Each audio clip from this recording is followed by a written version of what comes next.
Hello and welcome to Watch Crappens, a podcast about all that crap on Bravo that we just love to talk about. I'm Ben Mandelker, and joining me, someone who may or may not have a scandalous relationship with Dennis, the hot dog guy from Atlanta. It's Ronnie Karam. Hi, Ronnie. How are you? Well, hello. How's it going? Just fine and dandy. Atlanta is back. We are recapping Real Housewives of Atlanta today. Before we get into it, some fun updates, which is that our show is going back on the road this week. We are going to be in Cincinnati on Friday night, and we are going to be recapping Summer House. And then the next night, we're going to Minneapolis, and we'll recap Southern Charm. And then we are crossing the border into Canada, and we are going to go to Toronto to recap a classic episode of RHOA. Some may say the best episode of all time across maybe all franchises. That is the Berkshires, December, Berkshire County, season 8, episode 9. I believe that's what it is. You know, it's the one. It's the one. We're recapping that one. So if you want to come join us, go to watchcrappens.com to get your ticket. I always say this, come solo, come with a group. If you're afraid of coming solo, literally don't even worry about it. You will make friends. And even if you don't make friends, you'll still have a great time. Chances are you probably listen to it on your own anyway. So there's no difference, right? I personally actually love going to live events solo now. I've discovered that it's like probably one of my favorite ways to see live music and shows. So go do it. Anyway, we're excited to see you all there. And then, of course, later in the month, we're going to Atlanta. We're going to Charlotte. We're going to DC. We're going to Philly. It's going to be such a great rest of the month for the show. So that's what's happening there. Also, in case you missed it, on Patreon, we'd love to have you on Patreon. If you do decide to join up, go through your web browser. Do not go through the app if you got it from the Apple Store, because Apple has levied a tax. And so you don't want to have to pay that surcharge. So just if you go directly through the browser, you do not have to pay the surcharge. And if you're already signed up, you're golden. But just giving you a heads up for new subscribers on Patreon, that's patreon.com/watchforcrappens, bonus episodes, video, the whole thing. So that is the update, everyone. Shall we get into Atlanta, Ronnie? Shall we do it? Consider yourself updated. Yes, let's get into Atlanta. Wow, it's been a long time since we've had Atlanta back on the screens, eh? It's been a very long time. And wow, this is... what did you think about the premiere, about the season premiere? Because obviously there's a lot of expectations going into it. Last season was like pretty cataclysmic, and they had to fire a bunch of people, bring in new people, retool it. So a lot was riding on this premiere. How did you feel like they did? I thought it was good. I thought it was a good start. It is weird having a reboot. I mean, it's basically a reboot.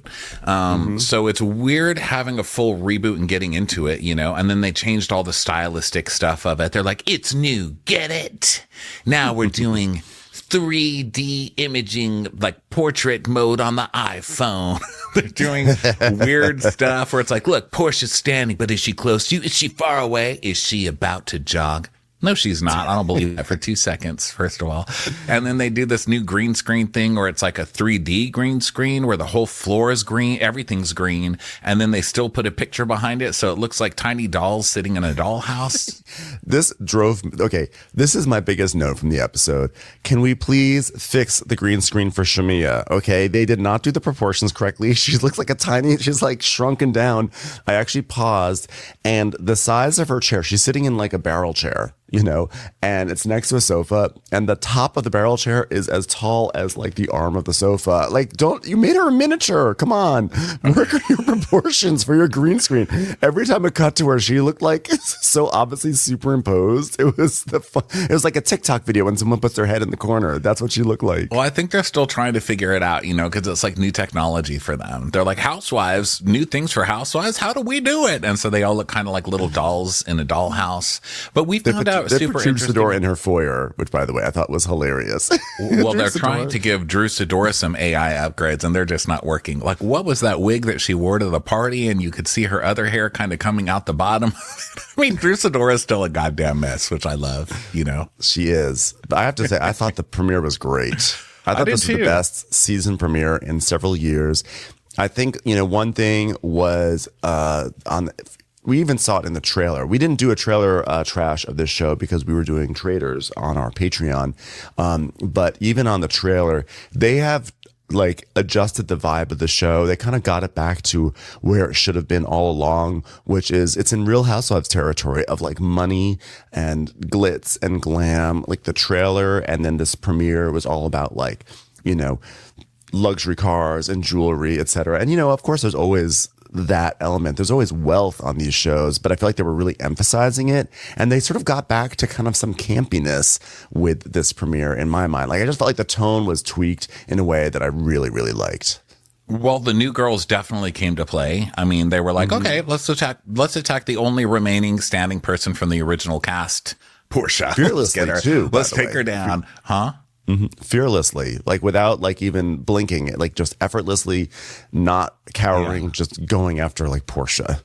Yeah, they definitely came ready for some mess. So that ended up being fun. It was hard to kind of get into it just because there were so many new people, but I think that's natural with like a new Housewives show. It was funny when there was Kenya, and I actually cheered when Kenya came on because I thought they were going to cut her out of the season. So I'm glad. I was actually, believe it or not, super glad to see Kenya at being so messy. And I think the friend spot is actually kind of perfect for her, even though she never would have agreed to be a friend. But now that they've cut her into a friend, it's kind of perfect. I will say they look kind of like aunties to the rest of them. They're like, oh, these crazy girls, like sitting in a corner, like these crazy girls. Remember when we used to be like that? And also I missed Candy. And listen, Candy, I know didn't give the most in the past few years. And I'm sure I was one of the loudest, like something needs to change. But you know, Todd's restaurants, I don't know which one. I think it's Old Lady Gang. One of the restaurants hasn't been paying their rent, and it's a whole mess over there. So I just want to know, I just want an update on, you know, how Candy feels about Todd blowing through all of her cash. So I kind of needed that update, but you know, I've always loved Candy. I think she's actually like an incredible housewife, but I think it was a good decision to just kind of really push out a lot of the people and like get in some fresh faces here, but still have like someone like a Porsha, a big personality that we know of Porsha, Shamia. What was surprising is that Shamia's been around for years, right? Like low key, she's one of the best kind of friends of across all franchises, but she sort of doesn't get as much credit as like a Marlo or someone else. But with Shamia, what's so surprising is not only did she get elevated to peach status, she's kind of the center of the show now. Like they really did kind of like all the relationships go through Shamia, which is surprising. And what I was surprised about is how well she stepped in as kind of the glue in the center of the new Atlanta. So there was like a lot of really surprising elements for me. And just to think how much footage they must have cut of Shamia, because really all they ever show of Shamia is kind of kissing Portia's ass or standing up for Porsha. But then we find out this episode that Shamia never shuts the fuck up. And so they probably have like reels of Shamia footage on the ground that we've just never seen. Yeah. And like I think we knew that Shamia acts and sings and does all that sort of stuff, but I never realized how much of that person she was until she became the center peach. And then it's like, oh, you're an actor. You're an actor and a singer because you're acting and singing all the time now. Like anytime she can have the spotlight, she's like, hello. I was like, whoa, where's this Shamia? What? This is crazy. Yeah, well, it's go time, and she went. Like she showed up and she went for it. Okay, so let's start from the very start. Here we are back again, Atlanta. Shots of Atlanta, and then shots of the season. Porsha, you're an awful fucking slimy ass bitch. And basically, they do. Portia's big thing is I jog now, and so.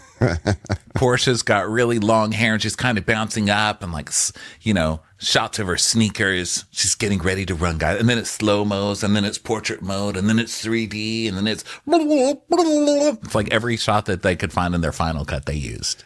Well, they also used a really cool visual plug-in, which is that they made flashbacks appear on buildings. Like that was a nice touch too. Yeah. Right? Like she's walking down the street and it's like memories on on the side of the building. Yeah. So she's like, honey, I had to circle the block, and I'm back. So she's saying how life is amazing. She's been traveling, living her best life, and Pilar's getting big. And, life doesn't always have a fairy tale ending. And then we see her and Simon, headlines that her and Simon have divorced after 15 months of marriage. I'm like, I'm not sure that relationship had a fairy tale beginning either, to be fair. I don't know if it was a fairy tale. Don't you remember when Cinderella went to that ball and saw someone else's husband and was like, mine? And then she got the husband and then she broke the shoe over somebody's head. Very good. I think Kenya was dressed as a Native American at one part. Yeah, those are my fairy tales.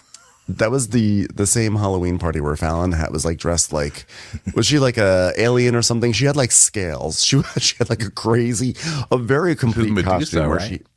Was she Medusa, right? And she just went running around with like a golf club. Great fairy tale. So, things you guys might remember from your fairy tales: bank fraud, credit card fraud, identity fraud, fake marriages, multiple felonies, didn't want to be married to a stranger. And then this is my favorite headline: Simon seemingly calls Real Housewives of Atlanta star Porsha Williams a pig with lipstick. Wow. First, way to misuse the saying, but also that's a funny fucking headline. So back to Porsha. She's like, I filed for divorce and we have financial issues and trust issues. Yeah. Go back and read the headlines. There were some issues. He just wasn't the man that I thought I was marrying. I mean, Pilar and I, we're still living in a marital home, but things are getting really stressful with the divorce, and I'm trying to figure out a way forward. Wow, I can't believe Simon wasn't the man that you thought you were. Who was the man you thought you were marrying? Because I think we all saw Simon as this. Where were you? What did you see him as? Old man with a lot of money, but she thought it was his, presumably, I guess. So then we see her mom, Diane, and she's like, from the looks of it, you were the perfect couple. The thing was just not to go to bed angry, and you also co-parented wonderfully. Well, it's hard not to go to bed angrily when the fucking furniture rental place is trying to take the bed out from under you, okay? Who the fuck did I marry? Now, we should have realized that Porsha would be coming back to Bravo and bringing her whole cohort, because Bravo is having a big hot dog moment. Like, every show is focusing on hot dogs these days. So it's only natural that Dennis returns to our screens with hot dog content. Yeah, he's the hot dog pioneer on Bravo. He's Hot Dog Dubin. He's the Harry Dubin of this show, just going from housewife to housewife for screen time. So Diane's like, oh my gosh, Porsha, it's when you look at one part of it, then you start to look at another part of it, and then you wonder how much of it was real. Yeah. I love that they're just so shocked, especially Diane, just shocked that any of this could have happened to poor Porsha. Girl, I watched that reality show. I watched the Porsha show. I can't believe Diane's acting shocked. Yeah. I let my guard down because I felt like it was a safe space, and I still love this person, and I really hate all that. I let my guard down. You didn't let your guard down. You saw a really wealthy guy and you got with him. So then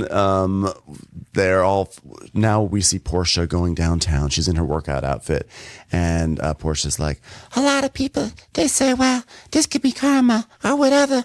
But for me, I guess with bad karma comes good karma, because I always come out okay.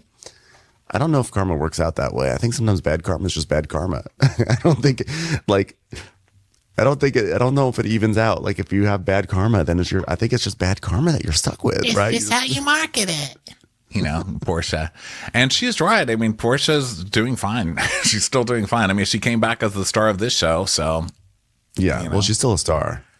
Yeah, I got her karma got her a storyline for another season. So what does she care? Mm-hmm. So now we go to Shamia, and she's with her daughter at their place. Well, first it looks like it's going to center around Porsha, right? Because the opening is all Porsha, and then we see Porsha jogging. And anyone who's watched this show from the beginning is like, oh my God, guys, Porsha jogs now.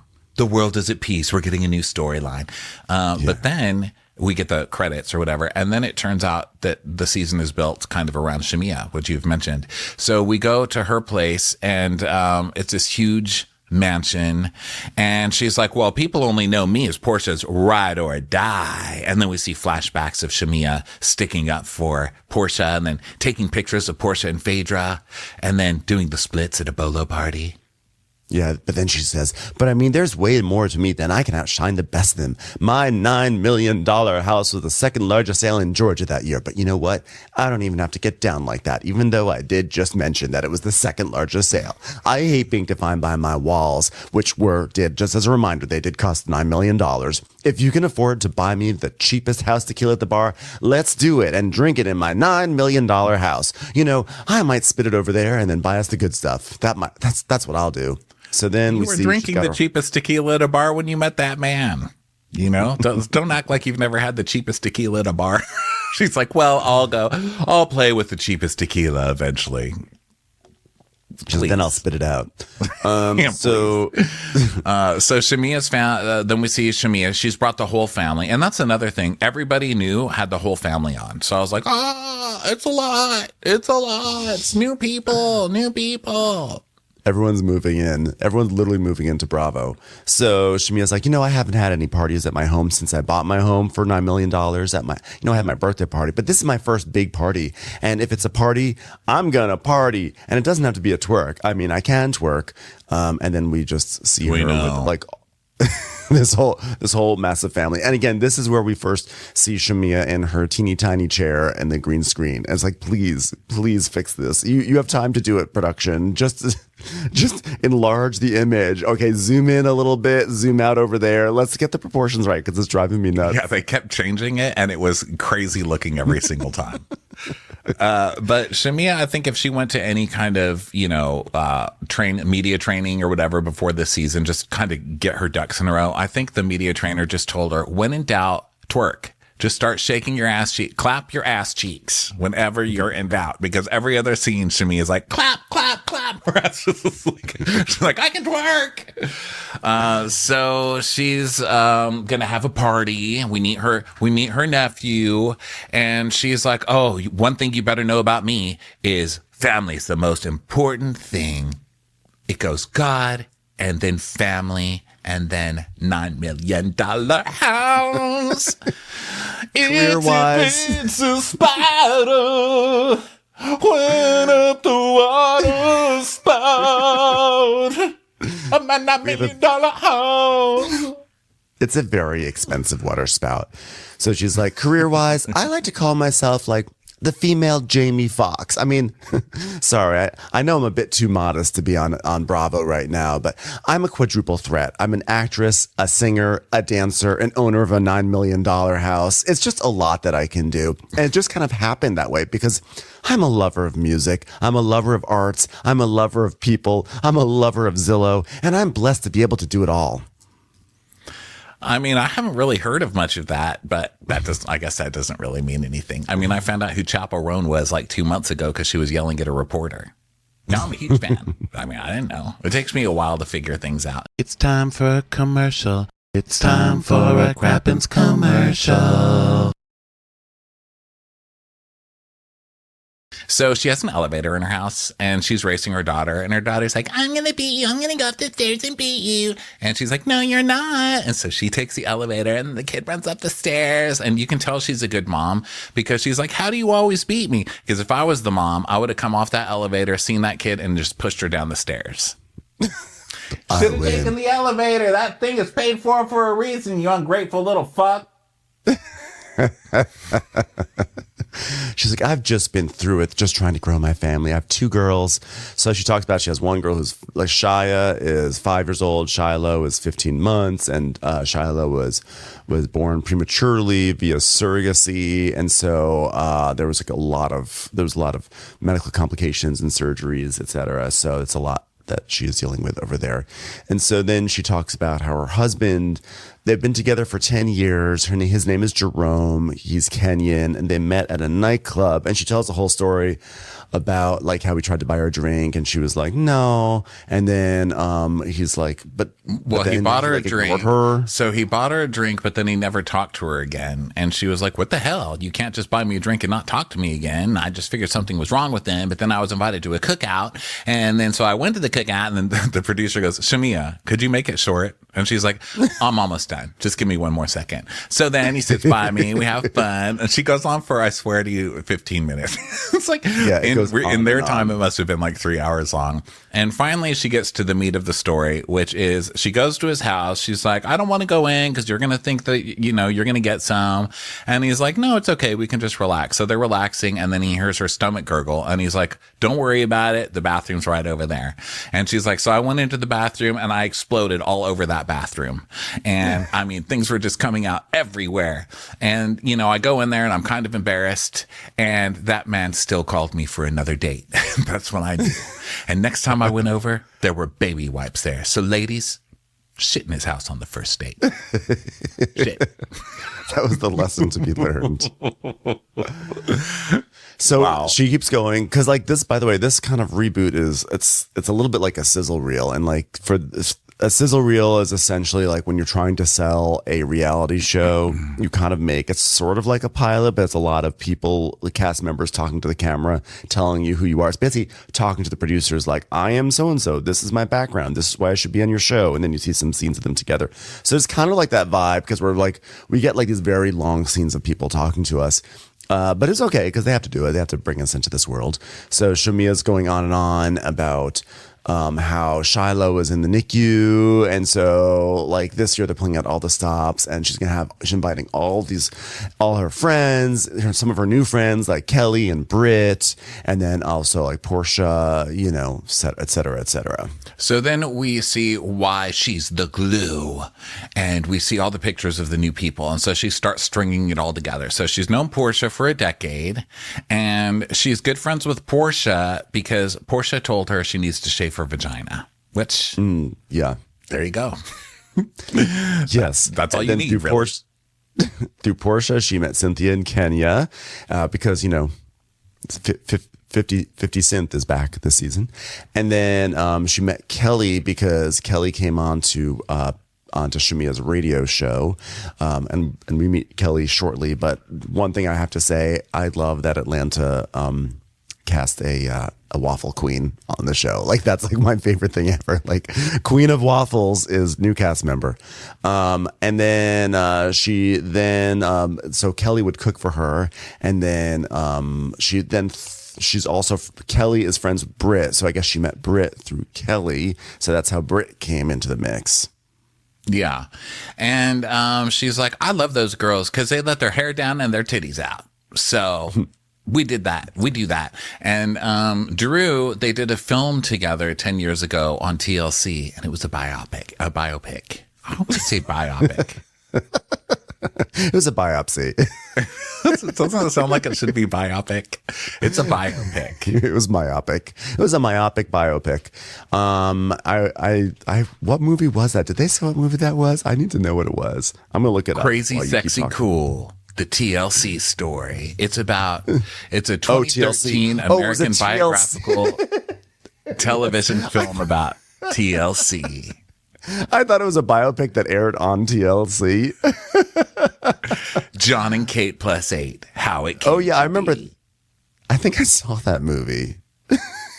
I feel, was that on Lifetime? It doesn't matter. We'll move on. But I really was like, well, I didn't know that TLC aired biopics. I was so confused. John and Kate plus 8. John and 8 plus Kate and Drew Sidora. Drew Sidora in a Kate Gosselin wig. It's like Drew and Ralph. Wait, Kate. What are their names again? I just said it. John and Kate. John. Kate Gosselin. I made John live in the basement with 7 of the children. So John went to Tampa again. That's how she knows Drew. And Drew is really good friends with the Angela Oakley. And she doesn't really know Angela, but she knows Charles because Charles is the Charles Oakley, maker of the sunglasses, I presume, because I don't understand sports very much. So I used to have such a crush on Charles Oakley in the 90s, I swear. You know, because he was on the Knicks and I was a big Knicks fan. And I'd go to those Knicks games and he would be there and I'd be like, Charles Oakley. So I'm like very, like, I'm taken to a place when I see Charles Oakley on this show.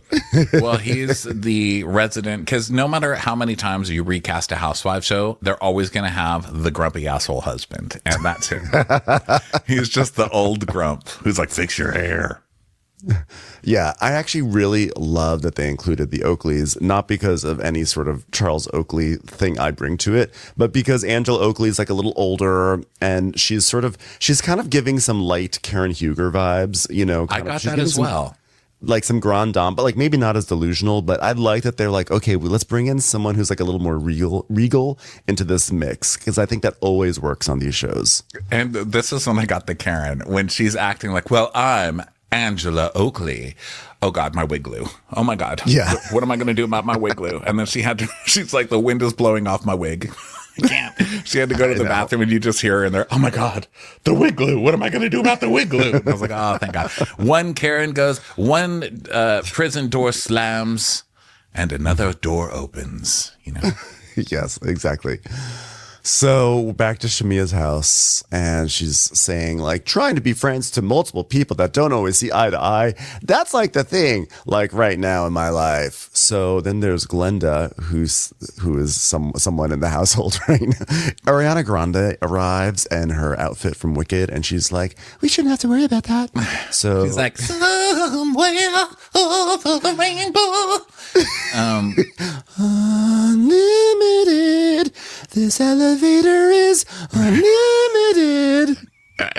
Could they make the elevator a cast in the show? Because Porsha's coming out of the elevator. I have to make a gif of that. I need that in my life. I need to be able to send that as a response in texts. But we'll get to that. Right now, Shamia is the glue. But she's complaining to her family. She's like, you know, right now, Shamia is the glue. Right now, Shamia is the glue, everyone. Let's get back to the glue. I know. Ms. Oakley could have used you at your party. But she's talking about how she has to keep all that. She's like, you know, hanging out with girls. They probably don't all get along. It's like, this is episode 1. Okay, you can't already be having this discussion with your family. And they're like, shut up, you finally got a peach. Stop your bitching. Yeah. So then we go to Drew, who's pretending to play with her children. Like that's a normal thing that she does. And it's in their, you know, front yard that's on the street, throwing balls, you know. And this was very Drew.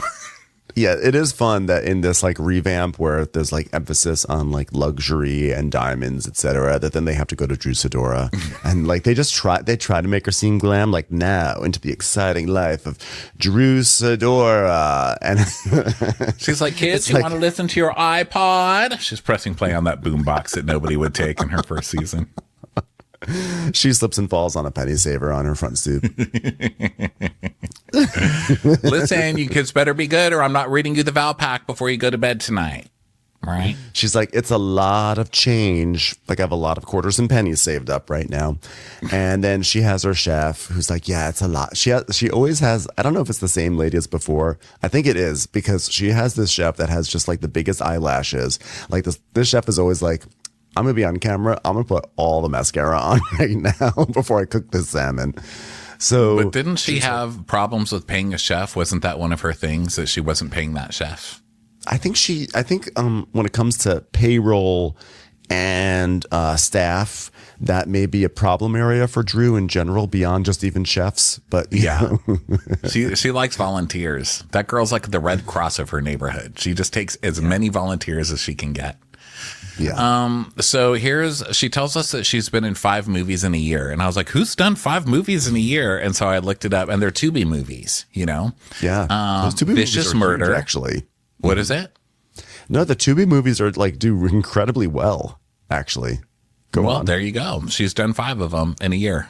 Vicious Murder, The Pass, Boxed In, The Preacher's Son, Women of the Jury, Adopted. And then before that, she had like a 6-year break where she did Skinned. It's like, damn. And then White People Money, a 2020 comedy. So she's done a lot of stuff. Oh, and also it says here Conclave. I didn't realize she was in Conclave, but good for her. That was an amazing turn for her. She's been just imagining her with Rafe Fiennes. Like I was in The Pass and then I was in Conclave.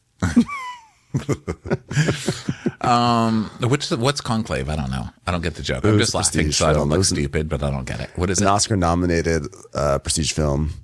Drew Sidora. Why don't I know anything that's Oscar-nominated? What planet do I live on? It's Nora. I'm still mad I don't know what a Nora is. And then I found out it's about a hooker who gets with a Russian billionaire, and I'm like, that's my movie. Like, that's my type of movie. It's like my dream.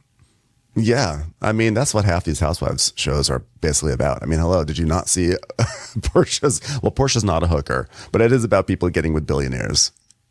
Yeah. Remember when the plot line, everybody was dissing each other for being with, like, trying to get with African billionaires or whatever? And now look at where we are all these years later. It's like, shouldn't have shamed us. We took over the show, suckers. And by the way, I support it 100%. Yeah. Yeah, but anyway, I'm looking forward to finally seeing The Brutalist, which is like 3 hours long and has an intermission just to see how Drew Sidora does in that, because I feel like she will really play really well off of Adrian Brody. I'm sorry. I thought I signed up for a movie called The Doodleist. I'm not really sure. I made a couple of houses with cars out front. Well, we were hoping to cast Laura Dern, but we'll deal with Drew Sidora instead. By the way, Facebook recommended we ended up with Laura Dern. Damn it, Drew Sidora's here. Can I tell you something? Facebook actually suggested that I be friends with Laura Dern this weekend. It was like, someone you may know, Laura Dern. Oh my gosh, that's amazing. And it said, Laura Dern works at Hollywood. I was like, I don't know if this is a real Laura Dern. You should have friended Laura Dern. What the hell's wrong with I still get Tom Sandoval and, like, you know, stupid people like that. You got Laura Dern? Damn, your algorithm is sweet. I was afraid that if I added her as a friend, that she would not accept me. And then I don't know if I am ready to be rejected by Laura Dern. I think I like a world where I have the possibility to be friends with her still, and I don't want that possibility to be shut down just yet. No, you have to be rejected by Laura Dern. That's how you build calluses, you know? And then you don't care if you're rejected by people. Well, maybe, okay.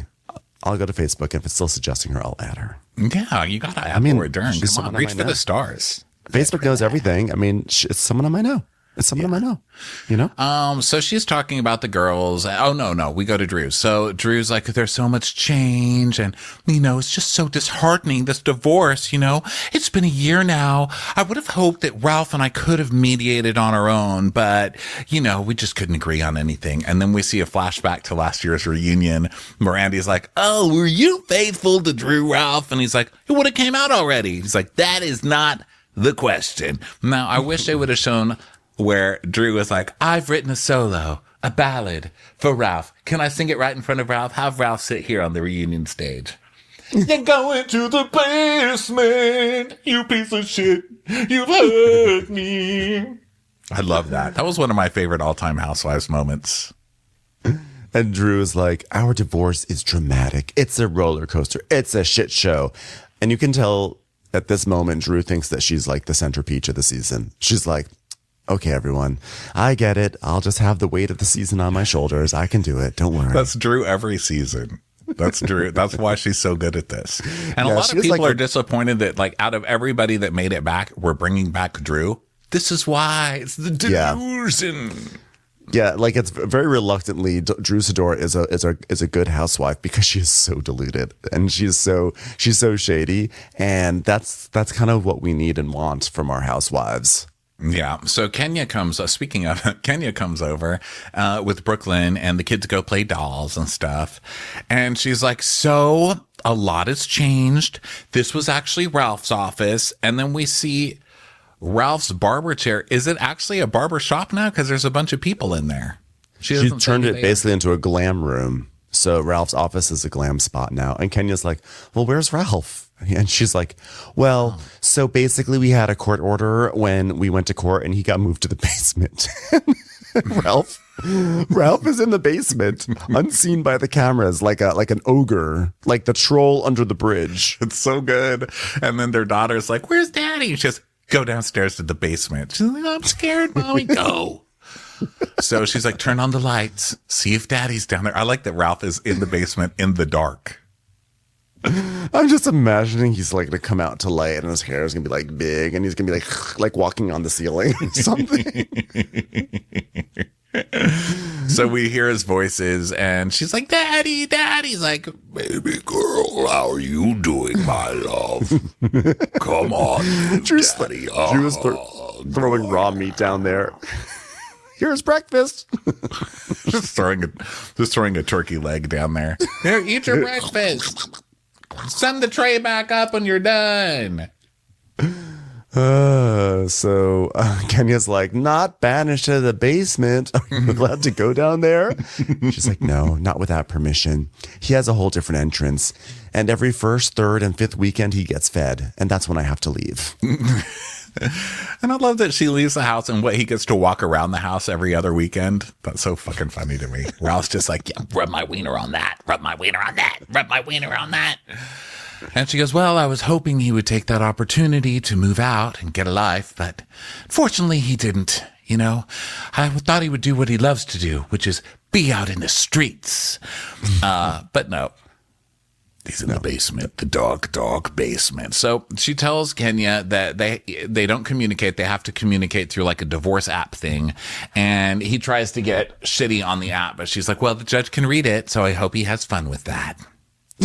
That's so Ralph to be like, to go off on an app that is solely read by a judge.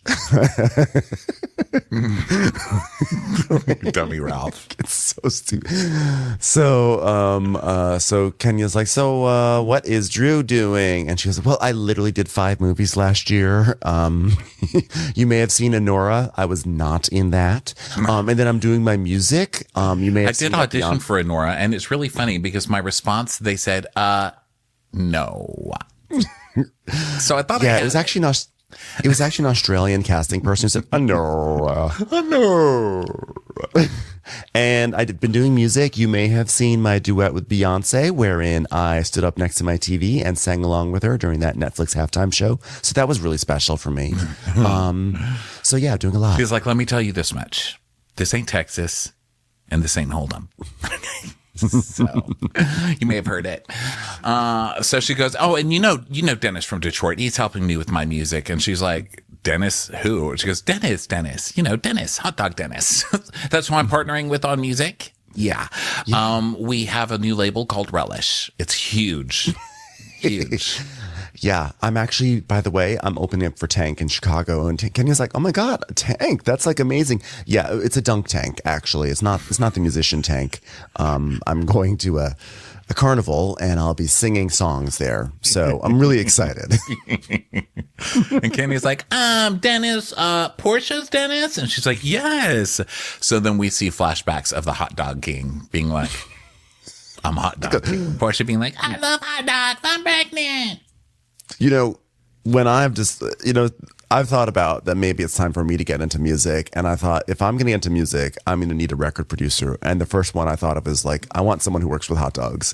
That is how I'm going to make my success. Like straight to the number one spot. Dr. Derwiener Schnitzel's busy. I need somebody. Doesn't every music documentary start off like this? It's like someone who's singing, and it's like, and then I met, Ron Perlman, who was selling hot dogs, and he said, I got a sound for you. And then he like writes a song. It's always like this person who sells hot dogs or seatbelts or something like that. And then they get their initial success, and then that person winds up being like the grifter, Yeah.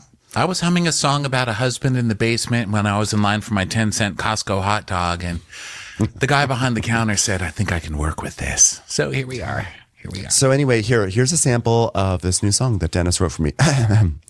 Let's go out to the movies. Let's go out to the movies. Let's go out to the movies and have ourselves a snack. Nicole Kidman narrated our first date. It was big. It was big. Commercials. Here comes one right now. So then we see Dennis. She was on the phone with Dennis, and Drew's like, hey, bro, what's going on? And he's like, well, we got to put your show together. And she's like, yeah. And he's like, well, we got to do a mini listening session. So I'm thinking a lot of heads. of hot dogs? Yes, a lot of hot dog heads. Okay, so here's what I'm thinking. We're going to have a sofa and it's going to be yellow and we'll put you in kind of like a reddish brown suit and you'll lie across the sofa, but then I'll just look like a hot dog. Exactly. We've got some people coming. We've got Oscar. We've got Mayor. She's like, sounds great. Nathan. Nathan's coming. We're going to do it at a ballpark. Hebrew, you know. It's all coming. So then we see her just like singing, and it says Portia's Dennis in a glass reflection, just shadily pointing it out. She's so singing like, in Hebrew. She's like, just want to make the heads happy. This is going out to an entire nation. This is going out to a higher, what was the slogan? We cook for a higher God. I don't know what it is. So Kenya is like, wait a minute. So how does Porsha feel about that? So Drew's like, well, she was just like, girl, yeah. And I was like, just very grateful for Dennis and who he has been in my life and showing up as like my angel on earth, because literally there were days where I couldn't get out of bed crying. And he's like, I can't stop you from crying, but I can feed you hot dogs. And, you know, I knew I had a session and I would get there. And like, he was that saving grace when I was going through all that I was going. It was just all good. And he's just a stand-up guy who wants to be there for his daughter. And he's like, look, this music is going to help me pay for my daughter's college. And we're all on the same team. This is a family. Just a hot dog vendor producing a record. That's it. Yeah. And Kenya's like, how come you didn't ever produce anything for Porsha? Because she tried to put out a song a while ago and it didn't go anywhere. And then we see Porsha's music video for 2014, Flatline. That's great. That's that Flatline is an appropriate name for a song and a musical career. You know, Porsha may not be the best singer, but she's a psychic singer. So you got to hand her that. So Drew's like, well, maybe because he wasn't into music then. And Kenya's like, but you just said it was his greatest passion. And she's like, well, I don't know how long it's been his passion, you know, but he told me he did talk to Porsha to get her blessing. And she goes, did he get it? She's like, he told me he did. So I was like, cool. I mean, I'm sure she's just not going to speak up. I mean, Portia's going to be somebody who's going to speak her mind if she's mad, and she hasn't said anything to me yet. So I'm sure everything's going to be fine. Yeah, what could go wrong? So now we go to a place called Dirty Tea, and now it's time to meet Kelly, a new cast member. And so this is basically a long scene where we learn about Kelly. She has a daughter. Her daughter Chloe's 17th birthday. So Kelly tells us that she is a single mom, and she's like, single mom life is definitely not for the weak. And it's like it's a tea party birthday, so everyone has got like hats and everyone's dressed up to the nines, etc. And there's all these kids around. And so Chloe, her daughter Chloe is 17, and then she has a kid named Chance who's 11, and then she has twin daughters Chastity and Chelsea. So everyone has a CH first name, which is funny because Kelly is K, but that's fine. Whatever. CH is the new K, I guess. Yeah, are you supposed to match it to your own? Well, I would think so, but maybe not. It's okay. Start a new trend. It's fine. It's fine. Yeah, so she's got a lot of when she's mad, like when your mom gets mad, she's so mad that all the kids, she can't even get it together. She's just like, get down here. It's like a car starting. Or like Jason Voorhees. Yeah. So it is can't do it. Juice Adore's trying to sing along to it. Oh yeah. If daddy's in the basement. So this is a birthday party for her 17-year-old, and she gives her 17 purses. And the kid wanted a pink Birkin, but the mom's like, whatever, you're not getting a pink Birkin for me, but I will give you 17 purses because it's your 17th birthday. Couldn't you just buy a Birkin for that? I mean, those were nice purses. Those weren't cheap purses. I know. This is Kelly proving her proving why she should be on the show. She's like, I'm wealthy, guys. Trust me. Yeah, waffles make you wealthy. I'm super wealthy, guys. Put me on Bravo. So she's trying. This is like waffle wealth. She's like, look inside your purse, honey. There's your real present. It's a waffle. I am creating generational waffle wealth. So she's getting divorced and everything, and Brittany is there. This is her friend Brittany. This is not Britt, who's the new cast member, but Brittany is asking how she feels about getting divorced, and she's saying it's been like a long 2.5 years of her life, and she just wants to cut that out and take her name back. And she says her ex Mark is a father of her 3 daughters, and it's been hard. They were married for 11 years. And she got married, she had children, and she created a business. And so she's saying, like, how do we turn from that into complete enemies? So we get her resume. She's from Baltimore. She's been here since 2003. And she started a restaurant in 2016 called Nana's Chickens and Waffles. Or Chicken and Waffles, not chickens. They're actual chickens eating waffles. Nana's Chicken and Waffles. And she's like, I named the restaurant after my grandmother, which is, tricky because everyone's going to trust a place called Nana's. No one's going to trust a place called like granddaughter's Chicken and Waffles. Like, I don't want to eat second that. cousins. I want to eat the experienced person's Chicken and Waffles. Yeah, exactly. Yeah. So stepsisters, Nana, Chicken and Waffles. So she's like, yeah, it's like my second child. And it's just this little restaurant, but it turned into a huge deal. So now I have 24 karat gold maple syrup. And that was featured in Forbes. And a line of waffle mix. Asian grits, a cookbook. And she's very excited about a mimosa mix. What the mimosa is 2 things. It's champagne and orange juice. What are you putting Tang into a champagne? I was like, mimosa mix? Is that just orange juice? Like you powdered said that, I orange was juice? like, what? She's like, yeah, you can pretty much put that shit in everything. Yeah, because it's orange juice. So she's like, when somebody is constantly tearing you down, trying to take and be mean and spiteful. When we went to court that last time, you know what he told me? He said pancakes are better than waffles. I swear to God, in front of my daughter. It was terrible. Anyway, he threatened me, and my daughters don't deserve that. They come from a loving, waffle-forward home. Yeah, and then she's, spending time with her kids, the real cute. Her kids are really cute. And then we see the montage of her 17 presents gift giving thing. And then she's like, yeah, well, this is nothing new for my kids. They're used to this kind of thing. So I'm going to have to do it for every kid when they turn 17. So purse economy, here I come. Yeah. So now we go to Porsha, and it's not a Real Housewives of Atlanta season without someone going to visit that lawyer, Randy. So here she is. She is arriving. This is the she's elevator. In the elevator. Scene. Oh my God. Yes. This elevator was so hilarious. So she's trying to get out of the elevator and it starts closing, and then it closes on her butt, but it won't reopen. And she's just like eating her butt. She's like, hey.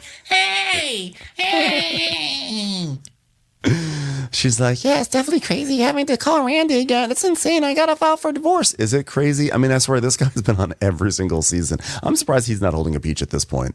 Yeah. And then Randy, of course, is like, oh my God, Porsha, it is so good to have you back in my life again. You don't want to hear that from a divorce lawyer. You know what I mean? He's like, thank God I can finally pay off my kids' college. God, your divorces are lengthy. This is going to be fun. He's like, yeah, you really walked away from a lot. And then we see Porsha's greatest hits. We see her with the Cordell, and she's like, Cordell packed up my stuff, and I'm like, some random like Karma has his name, and that name is bitch, and I'm gonna get him. I'm gonna fight him in that big bubble butt. And she says that she was smart to do it. She did a prenup this time because she had to be more responsible. And she says that in her relationship with Simon, she felt like that if she had him by her side, that they were going to conquer everything. But then she started to realize that there were just like a lot of untruths going on. Yeah. And just the way that Portia's putting it all out, like, I just had no idea what was happening in the headlines. They're putting headlines now in these weird little Chiron things at the bottom, and they just like flick up for 2 seconds, but they're all like fraud, fraud, fraud, fraud, fraud, fraud, nothing but fraud, nothing but lies, nothing but fraud. All the headlines that come up. So she's like, with Simon at my side, I thought I could conquer anything, but I can't get out of the elevator right. Make him go, make him go. So Randy's excited, but one of the big points of contention is that she claims this is her, since it's the marital home and they have 50-50 split over the home, she should be able to shoot in it, and he's trying to not allow her to shoot in the home, and that's cutting off her money. Yeah. And you don't mess with that at all. So Randy's like, well, the court gave you the right to live in the house, and so we're going to try to do an extra document. This is the court is telling everyone who wants to do film that we have the full right to do that. I just want to say a shout out to my daughter. Hi, honey, I'm back on TV. So then basically they're going to do some lawyerly stuff, and Porsha tells us that Simon sent a cease and desist, etc., and the home, and she's like not going to, like, she needs to film in the home, like that is cutting off her lifeblood, so she is going to fight. She's like, it's not like I was just sitting there like some dumb little wife and just enjoying some money. No, I actually asked my husband, what's going on? Why are we in the secondary line at the airport? Any judge is going to be like, yep, she knew. Give this woman whatever she wants. She didn't get to go through the clear line, for Christ's sake. So she's like, but just all this information that I'd asked him about, he lied about and came out about him being like him not having a real green card, him not having more than gold status on American Airlines. I mean, he should be executive platinum by now. I mean, the only way for you to really protect yourself at the end of the day is if you have a prenup and to enforce it. So you only have to enforce it by doing a divorce. Yeah. So, and also the green card thing that he's been trying to get citizenship and stuff, but couldn't he get it from being married to her? I guess I need to update myself on all of this drama because I don't remember it all.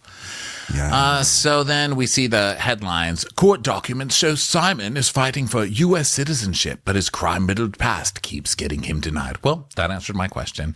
Simon's company ordered to pay nearly $900,000 in unpaid private jet bill. Wow. Dude, it's not good. And so Portia's like saying that, like, in their relationship, she used to pride herself on having great communication. And when the communication started to lack, it felt intentional. Yeah. And Portia's like, we had an argument on Valentine's Day, but I'm old school. How are you old school? You're on your third marriage. You married a hot dog maven the last time. And this one is clearly there was something wrong with this guy. So you're not. Yeah. Portia's like, me, traditionalist. Now, I know it looks like to many people like, oh, she posted this perfect life. But I look back and I could think to myself, I definitely posted this knowing that we were not okay. And we see her posting all these things, like everything was all great. And so basically Randy's like saying, well, there's been some bad stuff that's been out there. And, you always take the high road, not just because it's good life advice, but it's also good court advice. And she says that she reached out to him just to see if they could find some sort of peace. And she starts to get emotional, and she's just saying how it's just really hard, but she's given up on that part. So she has to become the person that he's saying, basically she has to kind of become steely and cold and icy, just like he's accusing her of being, just that way she can have, her day in court. Yeah. So then we go to dinner and drinks at Knife, and we're with Shamia, Britt, and Kelly. And so now we meet Britt. So this is now when the show like properly begins in my book. It's like, okay, we've met most everyone, not Britt, but like now we're starting to get into group scenes. Yeah, now we get some girl time with some girls. We're girls. So we get some time with the girls, and Britt introduces herself, and she's like, my husband's all about making sure I'm that girl. I had one ring that was 7.5 carats, and now I have a 10 carat solitaire. Hold on, let me clean it. Ding, ding, ding, ding, ding, ding, ding. Throws it at the camera. So now here's Britt's exotic story. She's like, me and Kelly met through a mutual friend. Me being an insurance agent, I'm going to all of like the flyest, sexiest events in the city. I was like, oh yes, I'm sure that's why most people get into insurance, because that naturally comes with working in insurance, going to the flyest, the glamorous life of insurance agents. I mean, look at Vicky Gunvalson going to fly, sexy events all the time in Orange County. It's not State Farm, it's State Farmhouse Modern in the hills, darling. So at one of these events that she got to go to, naturally by being an insurance agent, she met Kelly, and she's like, well, one of my friends was like, I think you're gonna really like Kelly, and she's like really over the top, and like the second we met, like I already knew it was gonna be a vibe, like dancing, and then like I started drinking, and like I gotta make sure my titties stay in because it gets wild, and I saw her titties popping out also, like my titties were popping out and her titties were popping out, and I was like, oh my god, insurance and waffles makes a great combination. That's how I knew we were going to be friends. Both of our titties were popping out, so here we are, still hanging out. We can put a premium on that waffle. Okay, let's get this business together. So they order some drinks, and Kelly's like, oh my God, can I just tell you something, Britt? I'm just so proud of you, I mean, you're really kicking motherhood's ass right now. I mean, wow, what a journey. Wow, everything. And, oh no, she's talking to Shamia. And so Shamia's like, oh yeah, yeah, things are going great. $9 million house, $9 million. And so they... Oh, sorry. Kelly's like, cheers to love, peace, happiness, and maple syrup. Cheers. Yeah. So Shamia tells them that she's going to have a birthday party. She's like, and they're like, well, who's going to come? She goes, well, my best friend, Porsha. Porsha's going through divorce. It's so public. And, Kelly's like, oh, poor baby. Oh, I feel so bad for her. Sure. Yeah, she's going to come out on top. Yeah, of course. And then Kelly's like, she probably should have never took that girl's man, though. It's like, whoa. She goes, yeah, because that man was taken a little bit. She's like, no. Let's be clear. Simon and his ex, they were very public with their separation. And then we see the headline. Phelan announces she and husband Simon are splitting up after 2 years of marriage. And then another headline. Porsha Williams engaged to Simon. Love wins. The cast member shared the news that she's in a relationship 5 minutes later. Yeah, my memory of it, and I could be completely wrong, my memory of it was that there was that Atlanta reunion, and the very next day, as soon as the third part of that reunion ended, the news dropped. Porsha was like, surprise, I'm engaged. And I hadn't even heard that Simon and Fallon had divorced, but maybe it's because it's just like, who cared? And it didn't land on the radar. And I seem to remember everyone was like, what the hell? And then it came out later, like, oh, actually Fallon and Simon had, separated like a month prior or whatever. It obviously was like very, very close. But in my mind, I had actually heard about them getting together before I'd heard about a divorce. Yeah. And then remember there was that whole thing where Simon's like, no, because Phelan was cheating with the pool boy. Yes. And then she like ran off with the pool boy or something. So that was Porsha's thing. Like she was cheating with the pool boy. So he wasn't taken anyway. Yeah. That was, so Kelly's like, it was a little bit of a gray area, And Shami's like, no, there was no crossover. Yeah, but from like outside looking in, all I'm saying is to come to somebody's home, to be greeted by their husband, to eat their waffles, and then suddenly this happens, and then you wind up marrying that person.